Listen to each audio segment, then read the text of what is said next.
Welcome back to Business Inspirations. I'm Coach Cynthia, and we're still with Tom Aaker from Standard Chartered Bank.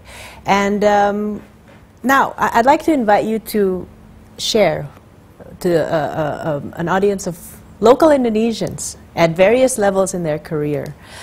What advice would you give to them?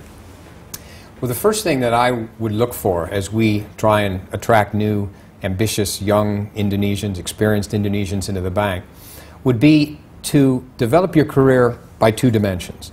First, I would encourage people to develop perhaps horizontally, and by that I mean geographically.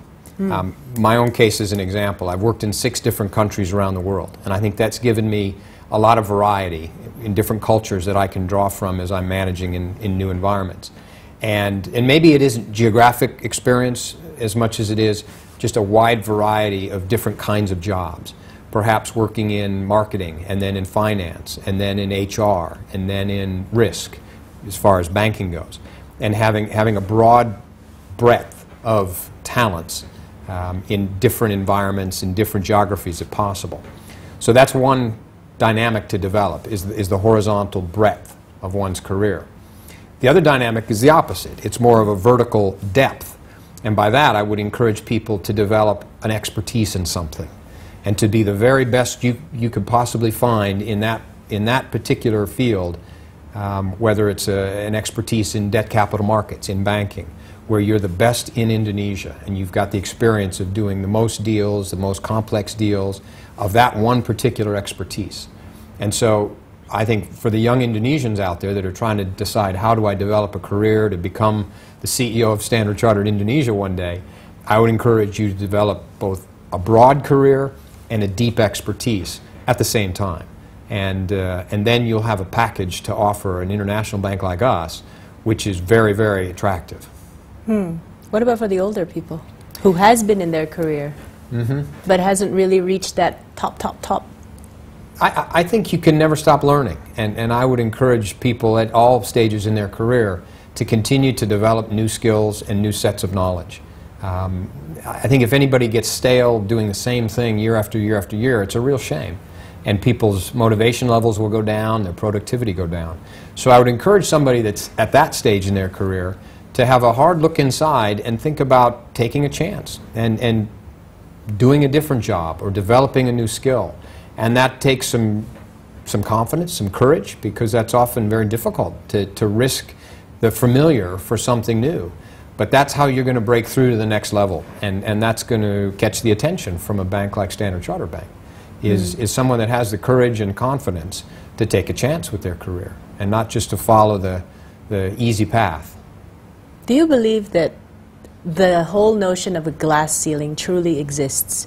Or do you think it's mostly in people's heads, especially when it comes to replacing an expatriate in a senior position? I'm sure in some industries, in some companies, there may be glass ceilings. I really believe that in Standard Chartered Indonesia there is no glass ceiling. I think 10 or 15 years ago in our bank, the top management team was 100% expats, probably white males. And that's the top 10 management positions. If you went one level down, I suppose we probably had lots of expats at that level too, 10 or 15 years ago. Today, as I said, we have 5 expats and 5 locals on my top team of 10. And I would hope that in 10 years' time, it's 100% Indonesians with an Indonesian CEO. I'd be very proud if that's where the bank was standing 10 years from now.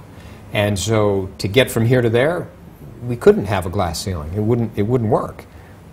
So I really hope that doesn't exist in Standard Chartered Bank. And I don't think it does. I think if you talk to the Indonesian talent that we have in the bank, I think they believe that if they perform and they have the right skills and qualities, they can go right into my chair. And someday they would be CEO of the bank or any of the top management positions. Do you think it would really take 10 years? Or what would we need to do as Indonesians, to make that transition quicker? I think in our bank, in the various positions in my management team, it'll happen one by one. And I think at the moment, my top team is an outstanding team of managers. And from one end to the other, I'm so proud of every one of them, and very, very happy that I've got the best top management team of any bank in the country. And so I wouldn't want to lose any of them at the moment. But naturally, as we develop them into more senior people in roles that I hope they would all consider in different markets to develop themselves, that'll open up opportunities. And one by one, as that happens, I want to promote from within as a first option the talented Indonesians that are already in the bank. If that doesn't work, then we go external and try and find the talented person from the marketplace. But I don't see that we change anything overnight. I think that's one of the marks of a good leader and a good management team, is that you change the makeup of the team one by one and incrementally. Otherwise, there's just too much at one time. It's too disruptive. So it takes a few years, but I'm very confident by the time I leave, we will have an even more localized management team than we do today. Final question. What's the legacy that you want to leave behind, personally, as well as a CEO? Yeah, I think it's that I made a difference. And the two measures that I would like people to remember that, one is in terms of the people. That the people of Standard Chartered Indonesia will have been motivated somehow by my style, and that they would have achieved their potential and been prouder and more productive because I was the CEO and somehow set an example. I think the other legacy is the community service that Standard Chartered Bank really places a very high priority on. Our brand promise is that we are here for good. And I think in Indonesia we demonstrate that in many ways, through the programs we have, through corporate social responsibility. And that's a responsibility that I have as CEO, which I really embraced in Zambia. When I was down there a few years ago, they have so many social issues, from HIV/AIDS to vision impairment to poverty reduction and orphan children. And our bank in Zambia is very active. We're the leading international company for CSR in Zambia and across Africa.